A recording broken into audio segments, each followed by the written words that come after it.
Olá, graça e paz, tudo bem? Eu sou o presbítero Mauro Lúcio e hoje no projeto Auxílio ao Mestre estaremos dando início ao primeiro trimestre de 2019. A primeira lição que nós estaremos estudando hoje fala de batalha espiritual. Será não somente o tema da lição, mas será também o tema do trimestre. Quero logo de já pedir um pouco, desculpas irmãos, meus olhos estão um pouco lacrimejados. Antes de iniciar, tive o meu momento com o Espírito Santo de Deus, para que ele viesse tomar a frente e confesso, meu coração se quebrantou e não estava preparado e já inicio assim, na dependência do Espírito Santo de Deus. Estamos passando por um período de transformação, mudança. Eu tive que retirar meu estúdio do local que eu fazia em cima da minha residência para a área de baixo, porque o calor está insuportável e aqui no meu quarto é mais fresco, eu tenho que ligar um ar-condicionado, porque senão as imagens iam sair todas eu transpirando e eu estou dentro do meu quarto. A minha esposa, quando vê isso aqui, vai brigar comigo, mas é para a glória de Deus, para a obra de Deus. Esse trimestre eu gostaria de convidar você, meu amado irmão, para nós estabelecermos um propósito de jejum e oração. Quem lembra do primeiro trimestre do ano passado? Tratava-se de fruto do Espírito. Mansidão, bondade, longanimidade, alegria, paz. Então, era o fruto do Espírito. E Deus, naquela ocasião, já estava me preparando para aquilo que eu haveria de enfrentar no mês de setembro, que foi quando a minha esposa sofreu um AVC hemorrágico. E eu glorifico a Deus que o fruto do Espírito, ele tem feito presente na minha vida. E naquele período, eu fiz um período de 3 meses de jejum e oração. Eu quero convidar você, nesse período que nós iniciarmos essa escola bíblica, que você esteja também num período de jejum e oração. Eu, particularmente, eu começarei no dia 1º, irei durante os 3 meses. Todos os dias eu estarei fazendo o meu jejum em prol desse propósito, batalha espiritual. O jejum é uma arma poderosa no meio desta batalha. Mas, irmão Mauro, por que eu vou entrar nesse propósito, meu querido? Se prepare hoje, porque Josué 3,5 diz: santificai-vos, porque amanhã o Senhor fará maravilhas no meio de vós. Eu vou me preparar hoje, você vai se santificar, se separar, porque você não sabe o que Deus tem para realizar na sua vida de 2019. Eu não vou dizer que 2019 vai ser um mar de rosa ou mamão com açúcar, mas nós precisamos entrar, meu irmão, de chuteira com tarraxa. A gente precisa entrar decidido, com vontade. E nada melhor do que tratar desse tema, batalha espiritual, durante esses 3 meses. E não vamos ficar somente no campo da teoria, meu irmão. Nós vamos entrar no campo da prática. Você vai ter que orar, você vai ter que jejuar. Nós vamos estabelecer propósito de oração. Nós vamos fazer orações diferentes pela sua família, pelo seu casamento, pela sua saúde, pelas suas finanças, por várias áreas da sua vida. E não vem com esse negócio de 6 horas não, tá? Eu não tenho esse negócio de eu orar por você e você ficar de braço cruzado tomando água, coco, pendurado na rede. Então nós vamos participar juntos. Amém, meu querido? Vamos então à primeira lição de 2001. Primeira lição de 2019. Batalha espiritual. A realidade não pode ser subestimada. Bem, nessa primeira lição nós vamos falar da batalha espiritual, que isto é uma realidade que parece que muitos cristãos não se deram conta de que estão no meio de uma batalha espiritual, que o inferno, as trevas estão fazendo de tudo, que a Bíblia fala que Satanás anda ao vosso derredor, rugindo como leão, procurando a quem possa tragar. Nós estamos no meio de uma batalha espiritual. Desde o momento que levantamos as mãos para Jesus, e o confessamos como Senhor e Salvador, nós saímos do reino das trevas e entramos para o reino da luz. Conceito de batalha. Ao aceitar a Jesus como Salvador, já se deu início à batalha espiritual. O pecador saiu do poderio do reino das trevas e agora faz parte do reino de Deus. Não há espaço para neutralidade ou ficar em cima do muro e não se envolver. Satanás, juntamente com os demônios, farão de tudo para reaver a alma que saiu das trevas e encontra-se na luz. Observamos que nesse primeiro tópico, que na batalha espiritual, ao aceitar Jesus, quando eu aceitei Jesus e você aceitou Jesus, nós declaramos guerra ao império das trevas, ao diabo e todos os seus demônios, porque nós éramos escravos do pecado. Estávamos nas garras do diabo e no império das trevas. Nós estávamos nas trevas e não na luz. Então, meu querido, você querendo ou não, esteja ciente que você declarou guerra ao inferno, porque você aceitou o reino de Deus. Consequentemente, você renunciou e disse não ao reino das trevas. E hoje você faz parte do reino de Deus. E nessa batalha espiritual, onde as trevas estarão fazendo de tudo para que eu e você venhamos a voltar atrás. Então, nessa batalha não existe lugar, espaço para neutralidade ou ficar em cima do muro e não se envolver. Irmão Mauro, eu vou ficar aqui meio em cima do muro, não vou me envolver com esse negócio não. Esse negócio de expulsar demônio, de orar com libertação, eu não vou me envolver nessa batalha. Meu querido, não existe lugar para neutralidade não. Jesus ele disse a uma das igrejas, porque tu não és nem quente e nem frio, eu já estou a ponto de te vomitar. Tem gente que acha que pode ficar em cima do muro. Ficar em cima do muro, neutro ou indiferente, é o mesmo que está ao lado das trevas, meu querido. Então, decide logo. Se você ficar em cima do muro, você já se posicionou, você não está ao lado de Jesus. Então, nesta batalha, Satanás, juntamente com os demônios, farão de tudo para que eu e você venhamos retornar, abandonar o caminho do Senhor e voltar para o caminho das trevas. Satanás ele nunca vai se dar por satisfeito e vencido, porque há uma possibilidade real de eu e você retrocedermos, voltar atrás. É por isso que a Bíblia fala de apostasia, que é o abandono da fé, que se dá por um processo que a pessoa vai se esfriando, aí quando pensa que não, ela já caiu e voltou de novo para o chiqueiro do inferno.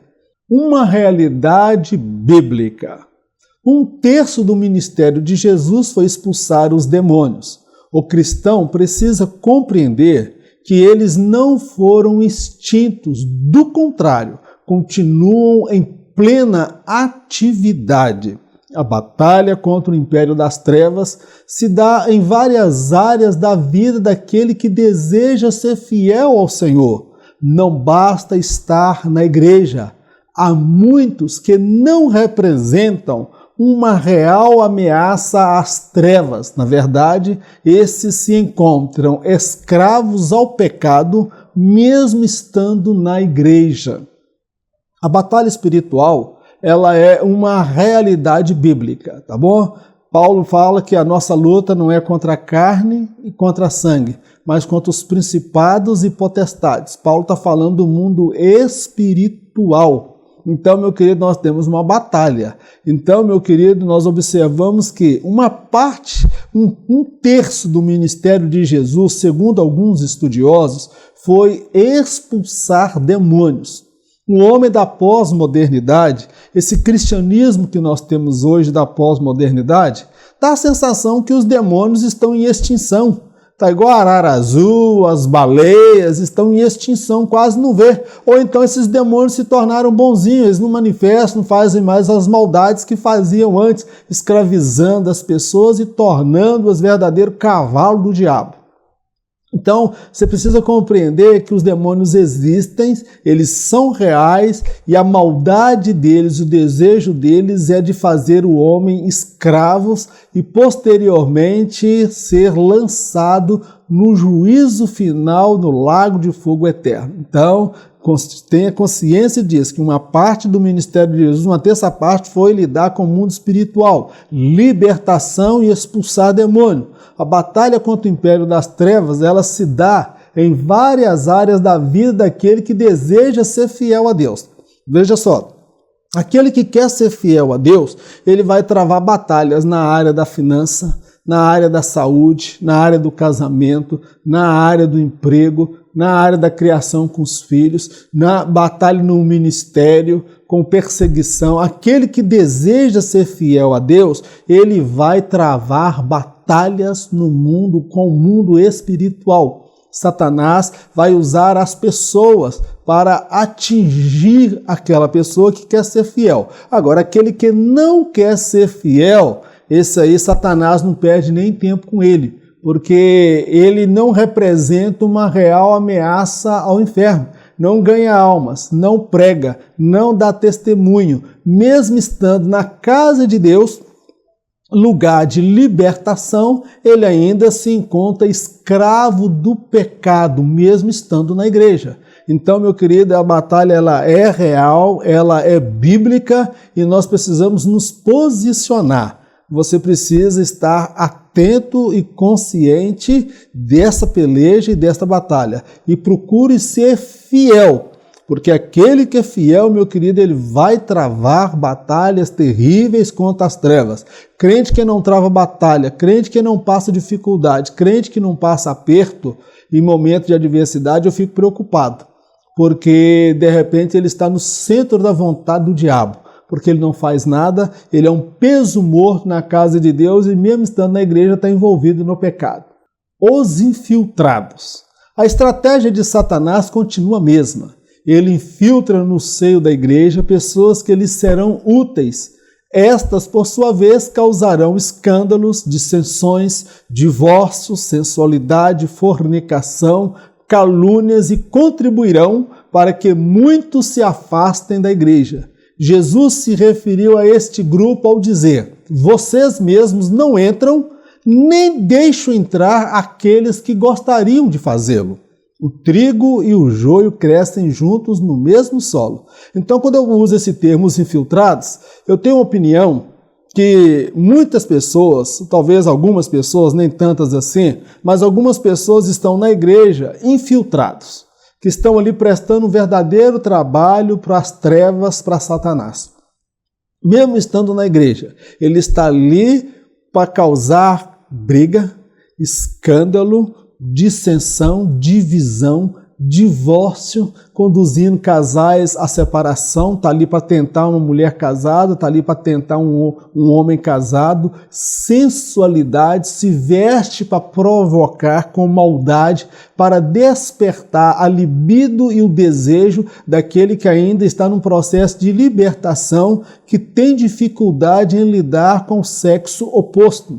Essas pessoas também causarão fornicação, que é o sexo entre pessoas solteiras, aquele namoro libertino e imoral, onde tudo é permitido. Essas pessoas também infiltradas, elas causarão calúnias, fofoca, conversa fiada. De um modo geral, essas pessoas elas contribuirão para que muitos se afastem da igreja. Ou seja, a pessoa acaba indo para a casa de Deus e lá ele encontra um infiltrado desse, do diabo, que está lá na igreja, que não é crente, é filho do cão, que está dentro da casa de Deus, porque observa, o que Jesus fala desse grupo de pessoas? Vocês mesmos não entram, nem deixam entrar aqueles que gostariam de fazê-lo.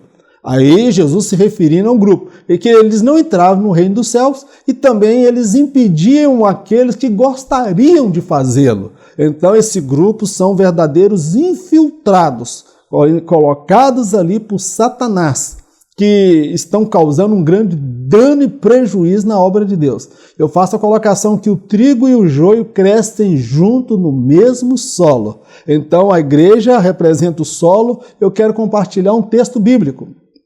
O reino dos céus é semelhante ao homem que semeia boa semente no seu campo. Mas, dormindo os homens, veio o seu inimigo e semeou o joio no meio do trigo e retirou-se. João 13, 24 a 25. Então, se tratando de batalha espiritual, nós precisamos estar conscientes que Jesus, ao proferir essa parábola, ali o terreno representa a igreja, tá bom? Ele tinha um terreno, é a igreja. A boa semente é a palavra, aquele que semeou no seu campo. Mas dormindo os homens, esse dormir nos homens fala ausência de discernimento, vigilância, falta de cuidado, zelo, observação, está envolvido com outras atividades e não prestar atenção na ação do maligno, do inimigo. Então, dormir nos homens, veio o seu inimigo e semeou o joio no meio do trigo e retirou-se. Então, o que o inimigo fez? O que esse inimigo representa? O próprio Satanás. E na igreja, ele vem e introduz o joio, aquele que não é crente, aquele que está ali para causar perturbação, confusão, dissensão, divórcio, separação, sensualidade, e por aí vai. Ele retirou-se. Por quê? Porque já deixou o dele infiltrado ali para causar dano e prejuízo na obra de Deus. Meu irmão, que Deus tenha misericórdia da minha vida. Eu não posso, talvez, mudar a história daquele que decidiu ser joio, mas eu tenho que cuidar da minha vida. A Bíblia fala, aquele que julga estar de pé, cuide para que não caia. Eu vou olhar para a minha vida e vou orar por todos os meus irmãos. Eu vou olhar para os meus passos e orientar a minha vida a partir dos princípios orientados pela palavra de Deus. Tá bom, meu querido? Batalha espiritual. Nem dentro da casa de Deus nós estamos livres. Tem muita gente que está ali na igreja, ou algumas pessoas que lá estão prestando um verdadeiro trabalho às trevas, principalmente quando trata-se de um espírito de engano. Denorex, parece, mas não é. Não é crente, não é salvo. O que não é batalha espiritual? Tornar a experiência pessoal em doutrina é uma verdadeira heresia. Há pessoas que serviam às trevas no ocultismo e, ao adentrarem no seio da igreja, intentam tornar as experiências pessoais em regra de fé. Tais pessoas precisam, primeiro, serem ensinadas que a Bíblia é o único manual de regra de fé do cristão, e não as experiências pessoais. É preciso muita prudência para lidar com pseudo-experiências espirituais. O grande perigo quando nós entramos nesse campo de batalha espiritual são aqueles que se acham os verdadeiros Sherlock Holmes da espiritualidade, os verdadeiros 007, os agentes de Jeová que conseguem detectar, tem visão de tudo, conseguem enxergar tudo. Tudo para ele é demônio, tudo para ele é o diabo que está furioso. Toda doença para ele é o diabo que colocou. Por exemplo, a diabetes. A diabetes, ela pode ter a sua fonte a partir do hábito de vida. Pessoas que consomem muito açúcar, massa, carboidrato e têm vida sedentária. Aí depois desenvolve a diabetes, vai falar que é o diabo que colocou. Então o perigo é a gente espiritualizar tudo. Achar que tudo é o diabo. Então, meu querido, nem tudo é batalha espiritual. Há questões que são questões humanas, tá bom, meu querido? O outro perigo é relacionado àquelas pessoas que adentraram a igreja, que vieram talvez de um outro credo, que estava envolvido com as trevas, com o ocultismo, e quando vêm para a igreja, eles querem pegar as experiências que tiveram lá, querem doutrinar, ensinar e tornar as experiências dele quase como uma regra, um padrão e uma doutrina. Ah, meu irmão, aí essas pessoas, primeira coisa, elas ao adentrar a igreja, elas têm que compreender, primeiro, se lá fosse tão poderoso, se lá fosse tão bom, por que elas vieram para cá então? Por que elas vieram para a igreja? Vieram para a igreja porque dentro da igreja está o Senhor dos Exércitos. O Senhor dos Exércitos está conosco e o Deus de Jacó é o nosso refúgio. Então, Jesus diz que edificarei a minha igreja e as portas do inferno jamais prevalecerão contra ela. O poder está dentro da igreja. Então, meu querido, essas pessoas precisam serem ensinadas que o único livro de regra de fé e manual nosso da fé é a Bíblia. E não as experiências pessoais. Elas precisam ser doutrinadas, ensinadas. Eu abro mais um outro leque aqui, que é preciso muita prudência para lidar com pseudo-experiências espirituais. Tem gente que vê tudo. Tem gente que vê demônio em tudo, tem gente que vê batalha espiritual em tudo. Se o filho é reprovado na escola, é o diabo que está reprovado, não é porque o menino é preguiçoso. Se foi mandado embora do emprego, é o diabo que está furioso, não é porque o cara é preguiçoso, que não é chegado em trabalho. Tá bom, meu querido? Então a gente não pode espiritualizar tudo, não. Principais crenças da pseudo-batalha espiritual. Nesse tópico nós vamos falar acerca das principais crenças dessa falsa batalha espiritual, que não tem nada de batalha espiritual. É invenção humana, é uma forma errônea e equivocada de interpretar a Bíblia e espiritualizar, às vezes, aquilo que não é espiritual. É querer formar uma doutrina a partir daquilo que não tem amparo bíblico. É sobre isso que nós queremos falar nesse tópico. Mapeamento espiritual. Há muitos segredos e mistérios concernentes ao mundo espiritual.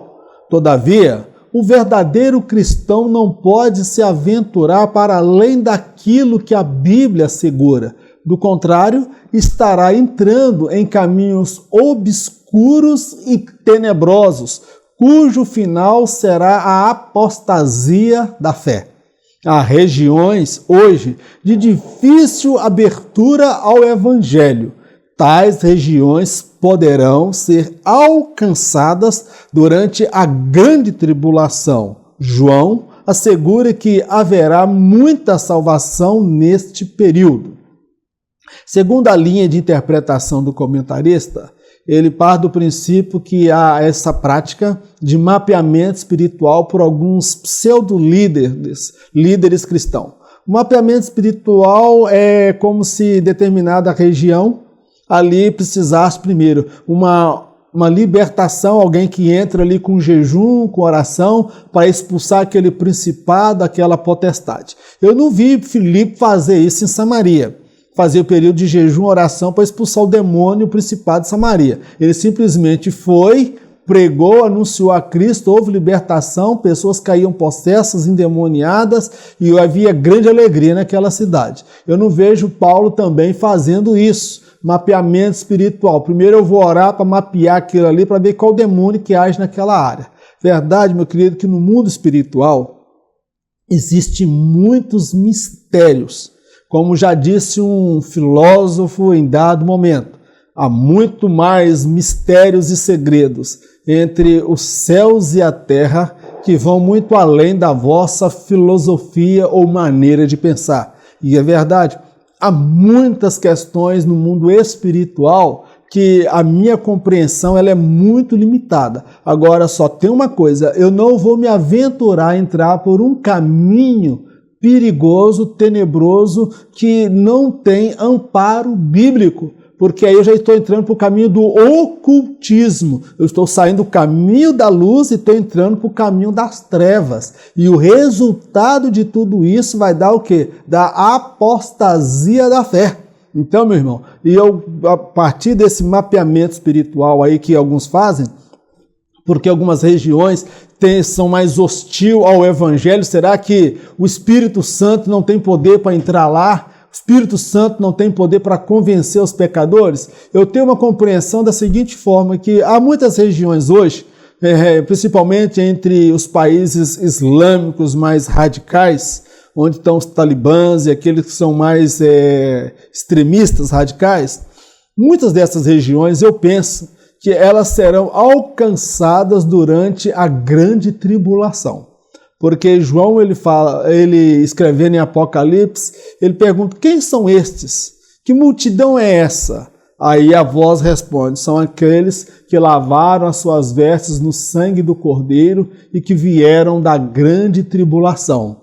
E segundo o relato de João, eram pessoas de povos, nações, tribos e línguas. Então, meu querido, olha, depois do arrebatamento da igreja, ainda haverá salvação durante a grande tribulação.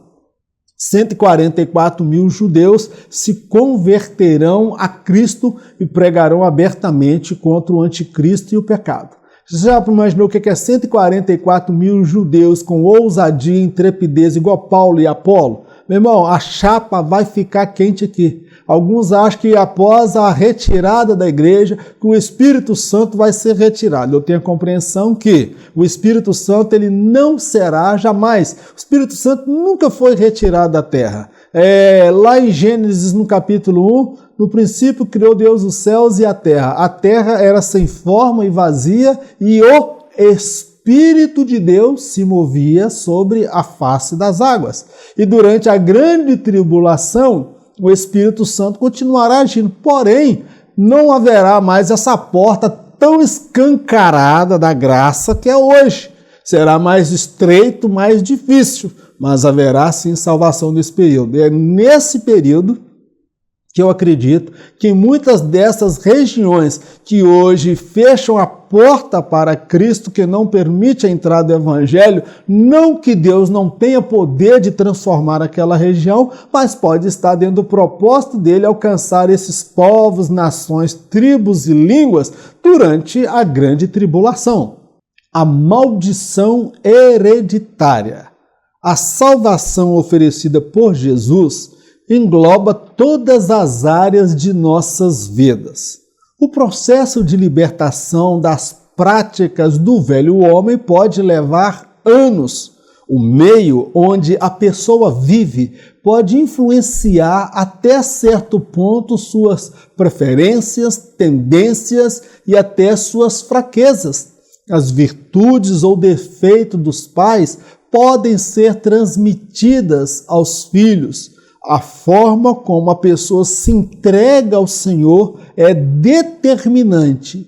Isto se for sem reservas ou restrições. Há muitas pessoas que uma pseudo-batalha espiritual é a maldição hereditária.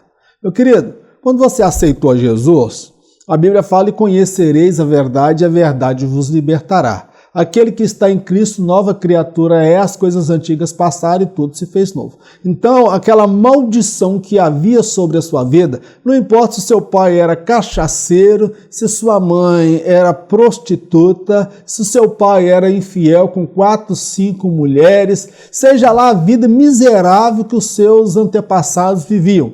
Uma vida de pecado, de assassinato, de roubo, de homicídio. Quando Jesus liberta, liberta por completo. Agora, você precisa compreender que a salvação que Jesus oferece, ela engloba todas as áreas de nossas vidas. Primeiro, meu nome está escrito no livro da vida, o seu nome também está escrito no livro da vida. Eu sou colocado agora no processo de santificação, justificação e redenção. Então são aí soteriologia, uma outra doutrina que trata do pecado, da libertação do pecador e a salvação oferecida em Cristo. Então eu preciso compreender que esse processo de libertação das práticas do velho homem, eu sou salvo em Cristo. Tem 25 anos que eu aceitei a Jesus, eu tinha 23, hoje eu estou com 48, caminhando para 49. Mas até hoje eu estou em processo de libertação, inclinação do antigo homem. É por isso que eu preciso do fruto do Espírito, é por isso que eu preciso da leitura da palavra de Deus, do jejum e da oração para ser transformado. Isso pode levar anos. Então, veja lá, é maldição hereditária ou é tendência e inclinação do velho homem? São tendências e inclinações do velho homem. Outra coisa que eu quero deixar claro, O meio onde a pessoa vive pode influenciar até certo ponto suas preferências. Por exemplo, quem nasce no Rio de Janeiro, naquelas regiões na favela, ele pode ter preferência pelo funk, ele pode gostar de samba, passarela, ele pode gostar do sambódromo. Então, ele vai ser influenciado por essas culturas, por essas práticas, essas tendências, e até mesmo vai influenciar suas fraquezas na área da sexualidade ou em lidar com pessoas do sexo oposto. E outro leque que eu abro aqui, que as virtudes ou defeitos dos pais podem também influenciar ou até ser transmitido aos filhos, entendeu? Observa no caso de Rebeca. Rebeca, alguns falam que Jacó era trapaceiro, era mentiroso e enganador. Mas quem é que enganou Jacó? Enganou Isaac. Ela que arquitetou o plano, ela conhecia o marido, sabia que ele estava cego, mas o cheiro dele, o olfato, ele percebia pelo cheiro, pelo tato. Ela estabeleceu a estratégia toda de como enganar o marido. E Jacó, de certa forma, podemos dizer que ele acabou herdando da mãe. Abraão, em dado momento, para se ver fora do perigo, ele diz que Sara não era sua esposa, era irmã. Ele falou a verdade, ela era irmã por parte de pai. Mas ali que ele quis salvar a própria pele, deixando Sara se queimar para lá, podendo ser violentada, abusada sexualmente. Isaac, nós vamos ver que Isaac também fez a mesma coisa com a sua esposa, quando ele se viu em perigo. Então, você não diga lá que você é minha esposa, não, diga que você é minha irmã. Ou seja, e se eles viessem e tomassem a esposa dele e abusassem dela? Então, ele tinha tendência à fraqueza do pai. Então, meu querido, essas fraquezas ou essas tendências, qualidades e virtudes, podem influenciar os filhos. Agora, o que vai determinar a libertação da pessoa é a forma como essa pessoa se entrega ao Senhor. A forma como ela entrega, isto é, se for sem reservas e restrições, ou seja, se entrega por completo, como aconteceu com Maria Madalena, que Jesus expulsou 7 demônios dela. Ela se entregou por completo, mas nós vamos ver lá em Atos dos Apóstolos, um casal chamado Ananias e Safira, que eles não se entregaram por completo, eles entregaram com restrições. Na vida financeira, por exemplo, deles, Jesus não era Senhor. Jesus era Senhor para salvar, para perdoar pecados, para levar para o céu. Mas na vida financeira deles, Jesus não era Senhor. Então a salvação, ela engloba várias áreas da nossa vida. Tá claro, meu querido? Então, se você veio para Jesus, você não precisa vir aí com o negócio de quebrar maldição hereditária, não. Isso aí, meu irmão, precisa quebrar é a sua maldição. É de você não se entregar ao Senhor por completo. Será que você se entregou a Deus mesmo por completo? Sem restrições? Aquele que quiser vir após mim, negue a si mesmo, tome a sua cruz e me siga.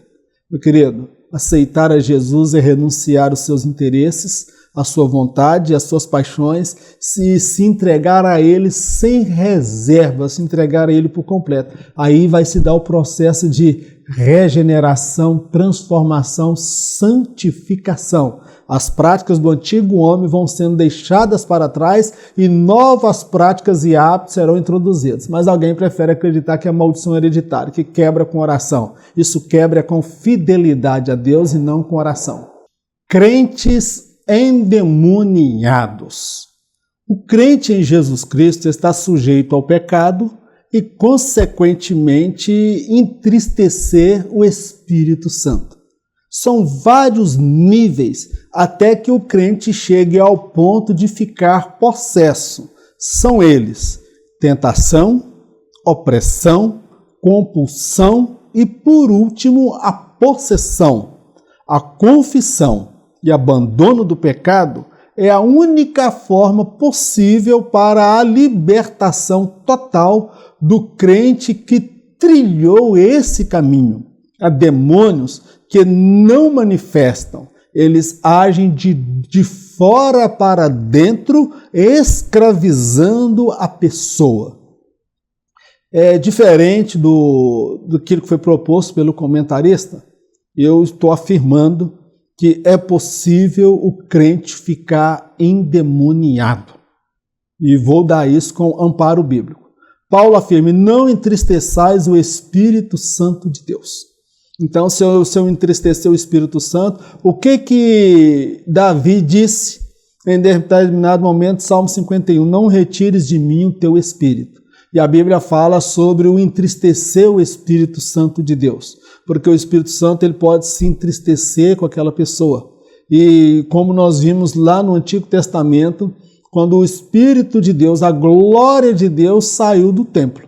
Então, meu querido, o que nos mantém crente, o que impede a ação demoníaca na nossa vida é a presença do Espírito Santo. Agora, o crente está sujeito ao pecado. E, consequentemente, ele está sujeito a entristecer o Espírito Santo de Deus. Agora, como que isto se dá? Isso se dá em vários níveis. São vários níveis até a pessoa chegar ao ponto de ficar possesso. O primeiro é a tentação. Ah, irmão Mauro, mas ser tentado é o mesmo que ficar endemoniado? Falei, não. É o primeiro passo, é a tentação. Eu sou tentado, você é tentado. A diferença é que o caminho para a possessão passa pela tentação. Primeiro a pessoa cede à tentação. Tentação é aquela pessoa que olha para você com um olhar diferente. Você olhou e correspondeu. Ela sorriu e você também sorriu. A pessoa, ela demonstrou um certo interesse e você também. O problema é que você tem isso aqui no dedo. Uma aliança. Ali já veio uma tentação. Então, meu querido, primeiro resista à tentação, mas há pessoas que já caem logo na tentação. Depois vem a opressão, que é a ação dos demônios oprimindo aquela pessoa. Quase que dizendo para ela, você tem que fazer, você tem que cometer, a pessoa fica oprimida, é a fase da opressão, essa fase. Primeiro ele foi tentado, depois ele cedeu à tentação, agora ele entra para a fase da opressão. É aquela pessoa que mesmo estando na casa de Deus está oprimida por demônios. Oprimida, ela ainda não está possessa. É uma ação de fora para dentro, trabalhando nas emoções, no desejo, na vontade da pessoa. Depois vem a compulsão. A compulsão já é o terceiro passo.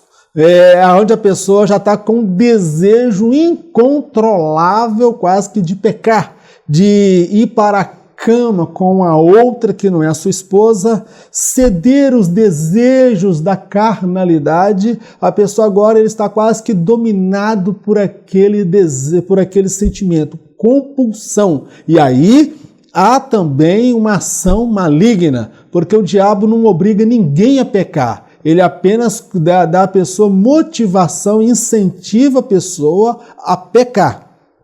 E por último, depois dessa compulsão, que é um desejo já incontrolável, porque ele já caiu, ele já está no pecado, agora vai entrar o período agora que é a possessão, onde o diabo toma conta, toma posse da pessoa. E o Espírito de Deus, meu querido, ele se afasta da pessoa, porque a Bíblia fala que os vossos pecados fazem separação entre vós e o vosso Deus. Deus não habita no meio do pecado. Tá bom, meu querido? Então, o crente em Jesus Cristo, ele está sujeito a ficar possesso. São vários caminhos e níveis até chegar a esse ponto. Agora, a confissão e abandono do pecado é a única forma possível para ocorrer a libertação total do crente que trilhou esse caminho. Só um caminho para ir, meu querido, é o caminho da confissão.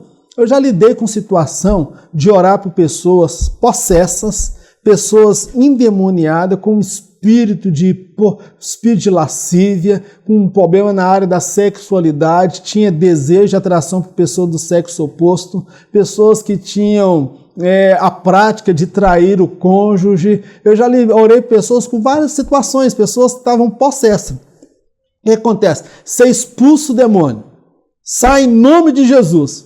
O demônio sai e a pessoa é liberta. Aí o que acontece? A pessoa sai da igreja, sai dali da sua presença e volta de novo para aquela prática pecaminosa. Aí, meu querido, só há um caminho. É o caminho da confissão. Não adianta ficar expulsando o demônio, irmão, se a pessoa não se arrepender do coração. A única coisa que quebra esse elo aí, meu querido, chama-se fidelidade a Deus. Fidelidade, porque, e outra coisa, há demônios que não manifestam. Eles agem de fora para dentro, escravizando a pessoa. Tem demônio, meu querido, que ele só vai abandonar a vida da pessoa quando a pessoa se humilhar diante de Deus e se arrepender. Eu conheço uma moça, crente em Jesus, que ela, quando se desviou, foi criada na igreja, ela fez um pacto com um espírito que é conhecido, intitulado, na nossa cultura brasileira, como espírito da pombageira. Essa irmã ela fez um pacto com esse espírito no terreiro, que ela queria, todos os homens que ela quisesse, bastava ela olhar para eles, dar um sorriso, e esses homens cairiam nas suas garras. E ela fez esse pacto, esta aliança.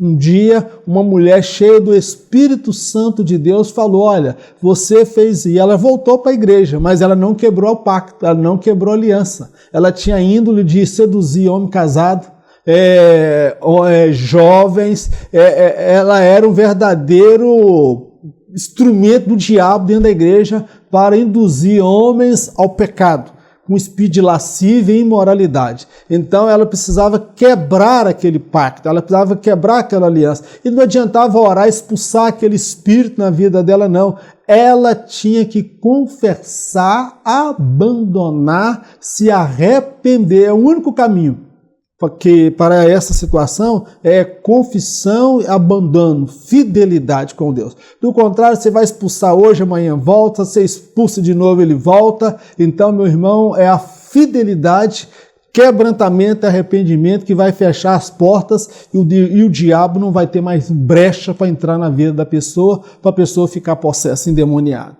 Vamos à Bíblia. Nesse tópico agora nós vamos pegar essas pseudo-batalhas espirituais, como já disse, algumas coisas que são tidas como batalha espiritual, que na verdade não são batalhas espirituais, são crendices, aberrações teológicas, inversão de texto da Bíblia, tentando mudar o sentido do texto, em que condição, situação aquele texto foi escrito. Então há coisas que não são batalha espiritual, há coisas que é pecado. A coisa que passa pelo caminho do arrependimento, passa pelo caminho da fidelidade. Agora nós vamos à Bíblia. Vamos ver o que a Bíblia fala acerca da batalha espiritual, refutando o que foi dito no tópico de número 2. Sobre o mapeamento espiritual. O reino das trevas age de formas diferentes em cada povo, cultura ou nação. Na África, é notória a invocação e manifestação de espíritos demoníacos. Na Europa, muitos dizem ser o dinheiro o seu Deus. Entre os esquimós, é alto índice de suicídios. Enfim, para cada cultura e nível social, o reino das trevas há de se revelar de formas bem diferentes. Sobre o mapeamento espiritual, aquela região que age determinado espírito ou determinado demônio que tem que fazer aquele mapeamento. Meu querido, eu não creio nesse mapeamento espiritual, sou do postulado aí com o comentarista. Agora, eu não sou inocente também de não ter fazer uma leitura, uma percepção de que o império das trevas, em cada povo, cultura ou nível social, esses demônios eles agem de formas diferentes. Na África, eu conheço missionários que estão lá, que travam batalhas ferrenhas com aqueles nativos que moram ali, que nasceram naquela cultura, onde eles têm experiências visíveis com o demônio. Eles fazem oferenda, entregam ao demônio. E se não entregar aquela oferenda, o demônio entra e faz uma desgraça na casa deles. Eu conheço relato de missionários, homens de Deus. Agora eu conheço missionário que está na Europa, que lá não há essa manifestação de demônio. Lá a manifestação das trevas ela é diferente. Lá muitos dizem não crer na existência de Deus. Muitos dizem que o Deus deles é o dinheiro, é aquilo que ele pode comprar, que é lá a indiferença para com as coisas espirituais, para com o santo, o divino, é uma coisa impressionante, como eles idolatram o dinheiro e a qualidade de vida. Agora, você vai lá para o lado dos esquimós. Os esquimós, por exemplo, é muito alto o índice de suicídio entre os esquimós. O avô, o idoso, ele é induzido ao suicídio. Então eu chego à conclusão que a forma do inferno, as trevas agir em cada cultura e povo pode ser diferente da forma. Olha que o índio brasileiro, o índio no Brasil aqui, em várias culturas, eles invocam os espíritos da mata, eles invocam os espíritos da natureza, que eles acreditam ser o espírito, às vezes, dos ancestrais, e quando, na verdade, com todo respeito aos indígenas, que são nossos irmãos aí, enquanto descendentes de Adão e também de Noé, mas talvez não sejam irmãos em Cristo, porque ainda não foram alcançados, mas poderão ser, eles acreditam que estão invocando espíritos de luz, espíritos ancestrais. Então, meu querido, o inferno, Satanás, para cada povo, para cada cultura, ele tem uma forma diferente de agir. E para cada nível social. Tá bom? Então eu vejo que há essa diferença de ação de uma região, de uma cultura para outra. O missionário que vai para a África enfrenta dificuldades diferentes do missionário que vai para a Europa. Diferente do missionário que vai para a região onde tem esquimó, diferente também daquele que vai para trabalhar com os indígenas, diferente daqueles que vão para a favela para mexer com traficante. Então, para cada povo, cultura e nível social, há uma forma específica de manifestação e da ação demoníaca. Sobre a maldição hereditária. Há maldições que são bem características de determinadas famílias sem Deus e sem a doce salvação oferecida por Cristo. Quando um membro desta referida família se converte ao Senhor, toda maldição, histórico de dor e desgraça fica para trás. Posteriormente, a bênção de Deus vai alcançando os demais da família que se rendem a Cristo. Sobre a maldição hereditária. Quando alguém de uma família, pode ser uma família que tem pistoleiro, traficante, pessoas que têm a inclinação da área de ter atração por pessoa do sexo oposto, então existem aí famílias que vêm com histórico de maldição. Isso é um fato, eu conheço famílias que têm um histórico de maldição. Agora, meu querido, quando alguém nesta família aceita a Jesus com sinceridade, de coração aberto, verdadeiro, agora, meu irmão, ele experimenta uma libertação, a quebra daquela maldição. E conhecereis a verdade vos libertará. Essa pessoa que vivia uma vida de miséria, de pecado, agora ela é transformada em uma nova pessoa. Olha o caso de Raabe. Houve alguma quebra da maldição na família de Raabe?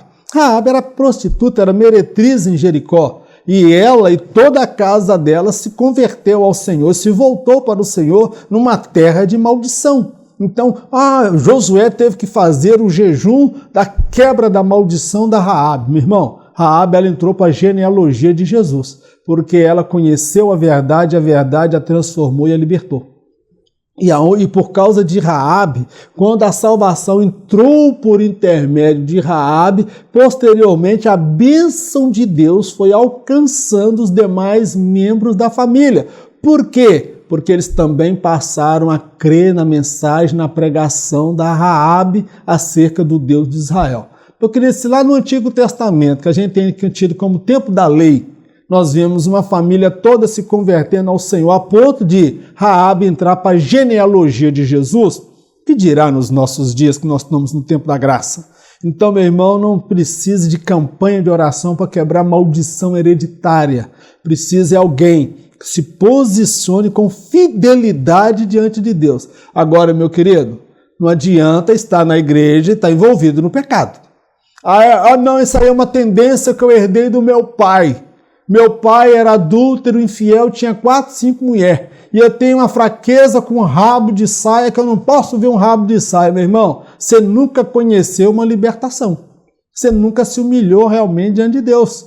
precisa se humilhar diante de Deus. Aí já não é quebrar maldição hereditária, não. Aí é para poder Jesus tirar essa cara de pau sua, meu querido. Você se humilhar diante de Deus, confessar o seu pecado e quebrar todo pacto, aliança feita com as trevas. Como eu disse anteriormente, o caso de uma irmã que desviou e fez o pacto com o espírito demoníaco que age na área da sexualidade. Aí não vem com essa história de que vai quebrar maldição hereditária. Não. Você precisa se arrepender, ser fiel a Deus e se sujeitar à palavra dele. O que diz a palavra de Deus? Sujeitai-vos, portanto, a Deus e resisti ao diabo, e ele fugirá de vós. Tá bom, meu querido? O que quebra a maldição, o que põe o diabo para correr, meu irmão, é quando você se sujeita a Deus. Como é que você se sujeita a Deus? É quando você obedece a palavra de Deus. Tá bom, meu querido? Não precisa florear o pavão e fazer corrente, campanha, não. Tem gente que gosta de enfeitar o pavão. Tem gente que acredita nessas campanhas, nem corrente de quebra de maldição hereditária. Meu irmão, Raabe não fez nenhuma dessas e salvou a família e conseguiu a salvação da família toda. Por outro lado, Acã, que era crente já, que estava entre os salvos, ele conseguiu perder a família toda na terra de Jericó. Terra de Jericó era a terra de paradoxo, onde o profano, o que era maldito passa a ser salvo e o salvo passa a ser maldito. Então tudo é uma questão de escolha. Sobre a possibilidade de o cristão ser possesso. O cristão pode sim ficar possesso de demônios caso se envolva com o pecado e não o confesse. O reino das trevas precisa de uma legalidade, uma brecha para entrar na vida do cristão. Judas não entrou no ministério de Jesus para roubar. Ele creu na causa e expulsou demônios. Em dado momento, Judas se perdeu e nunca confessou ou abandonou a avareza. O comentarista ele é do postulado que o cristão ele não pode ficar possesso. Eu sou do postulado de que o cristão ele pode ficar possesso e endemoniado, porque se ele envolve com o pecado, cede à tentação, ele cede depois, meu irmão, fica oprimido. Depois vem o que eu já disse lá atrás, um desejo quase que incontrolável de pecar. Depois vem a outra fase, que é a fase da possessão. Aí o comentarista ele parte do princípio de que Judas nunca foi crente. Eu discordo do parecer dele, porque Judas, na minha concepção, ele não entrou para o ministério de Jesus para ser ladrão. Do contrário, ele era alguém que inspirava confiança, tanto que Jesus o colocou como tesoureiro e Jesus o chamou de amigo. Ou Jesus era hipócrita, ou então Judas, em dado momento, ele foi crente sim e começou sincero com Deus, mas ele se perdeu no decorrer da caminhada. Então, o reino das trevas, ele precisa de uma legalidade. O que é isso? É quando você dá ele o direito legal dele agir na sua vida. E há pessoas que são oprimidas, talvez com depressão, com insônia, com várias enfermidades. Não estou dizendo que seja o seu caso, que todo caso de insônia, depressão, seja ação demoníaca. Não estou espiritualizando, não. Mas o diabo, o inferno, precisa de uma legalidade. Tá bom, meu querido? É igual quando você não devolve o seu dízimo, você vai estar dando uma legalidade para a ação de demônios que vão agir na área das finanças, que vai fazer você gastar dinheiro com remédio, com carro que quebra, com celular que vive estragando, com geladeira que queima. Então, no mundo espiritual, eles precisam de uma brecha. Tá? Por isso que lá em Cantares de Salomão fala, prendei-me as raposas e as rapozinhas, porque as rapozinhas são aqueles pecados pequenos, caseiros, que a gente consente com eles, tá bom, meu querido? É aquele pecadozinho oculto que ninguém sabe. Então, o inferno, quando ele acha uma brecha para entrar na vida do cristão, ele entra. E Judas, ele deu a opinião que ele não entrou para roubar, ele entrou sincero. Ele estava entre aqueles que curava de 2 em 2, expulsando demônios. Eu tenho a convicção que Judas expulsou demônios, ele teve essa experiência em dado momento do seu ministério. Só que em algum momento ele se perdeu e nunca confessou o seu pecado ou tampouco abandonou a avareza. Mesmo ele vendo Jesus perdoar aquela mulher que foi pega em adultério, ele poderia chegar: Senhor, eu tenho uma fraqueza terrível, eu não posso ver o dinheiro que eu tenho um desejo de pegar, eu estou roubando. Ele nunca chegou para Jesus e expôs para Jesus a sua fraqueza.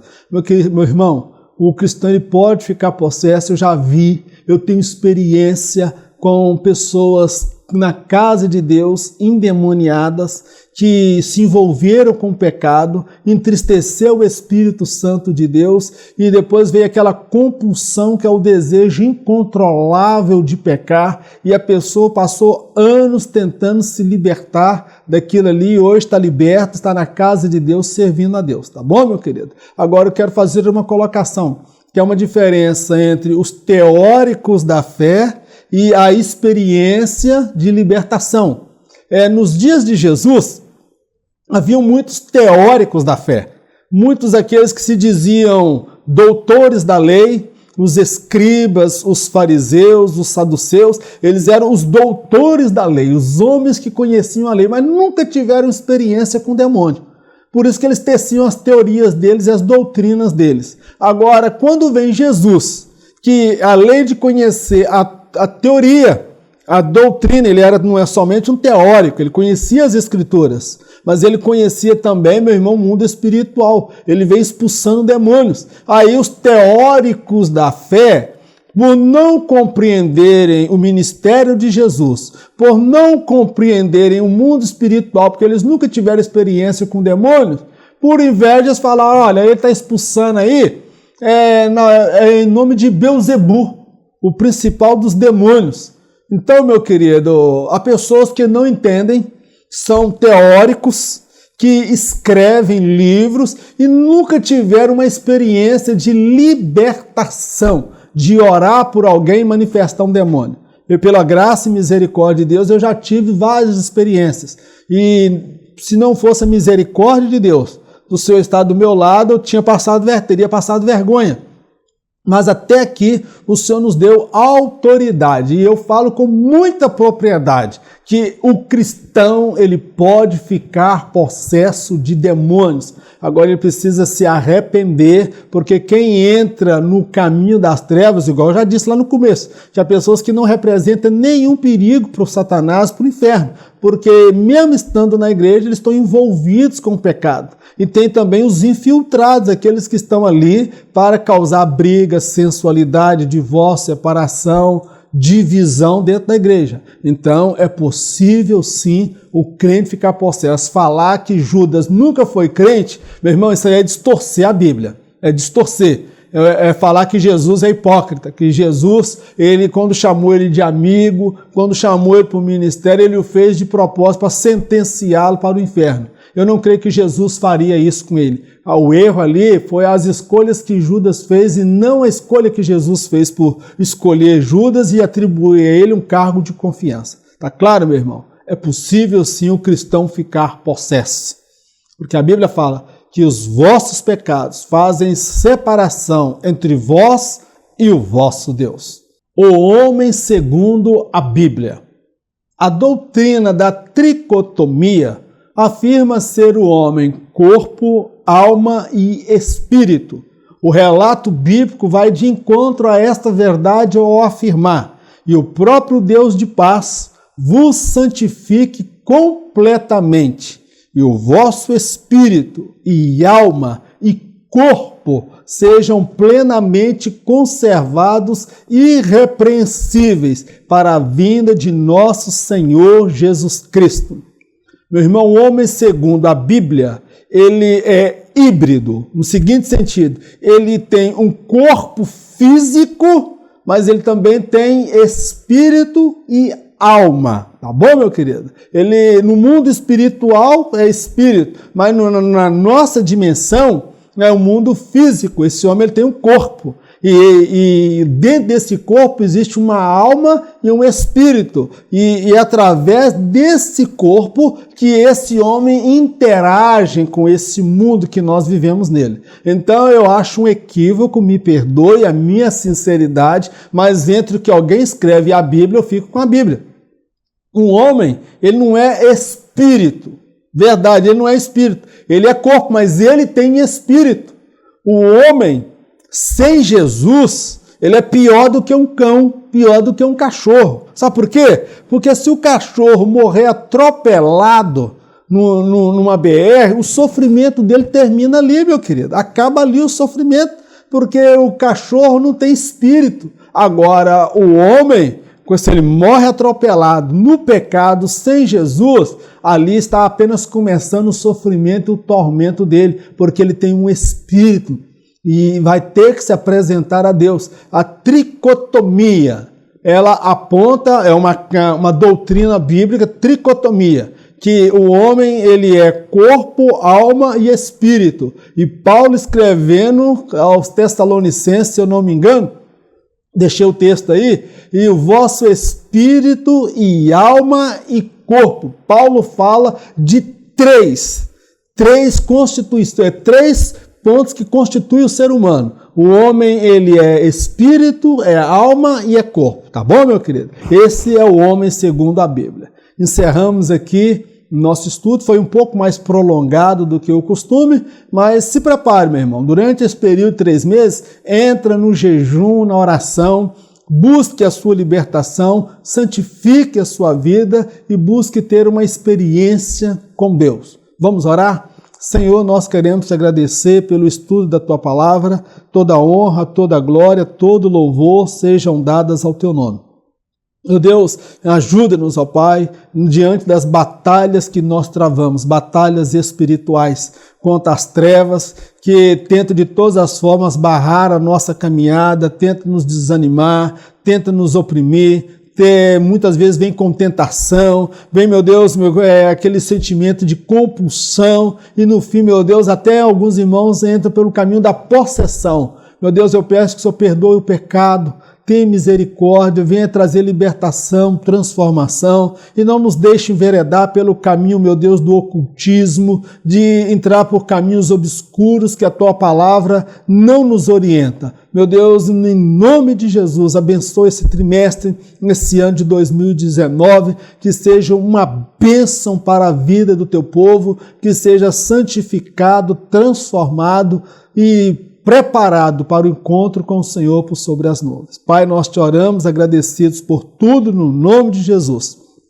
Meu querido irmão, um feliz 2019 para você. Como será o ano de 2019 na sua vida e na minha vida, eu não sei dizer. Mas uma coisa eu estou certa. Se eu for fiel a Deus, se você for fiel a Deus, venham as dificuldades que vier, ou venham as bênçãos que vierem, você jamais deixará que o seu coração se afaste de Deus. Que sejam sempre brancas as tuas vestes e jamais falte o azeite de Deus sobre a sua cabeça. Fique na paz em nome de Jesus. Que o grande amor de Deus, a graça do nosso Senhor e Salvador Jesus Cristo, as doces consolações do Espírito Santo de Deus, seja com todo o povo de Deus, não somente hoje, mas para todo sempre. Em nome de Jesus, amém. Que Deus te abençoe poderosamente. Tenho uma notícia para te dar. Que em caso de arrebatamento, eu não estarei aqui para ministrar a próxima lição, a lição 2, que vai falar dos anjos. Porque em caso de arrebatamento, eu não estarei aqui porque eu vou me encontrar com o meu Senhor Jesus por sobre as nuvens. Mas eu me alegro no meu Deus, alabaçou de canta, ripa, lamanto de managás, terra, gaçu de cai. Eu me alegro no meu Deus, porque eu tenho a convicção que nem eu e nem você estaremos aqui para assistir a próxima lição em caso de arrebatamento, porque nós nos encontraremos por sobre as nuvens e lá nós contaremos as bênçãos e teremos uma eternidade para conversarmos e falar um com o outro.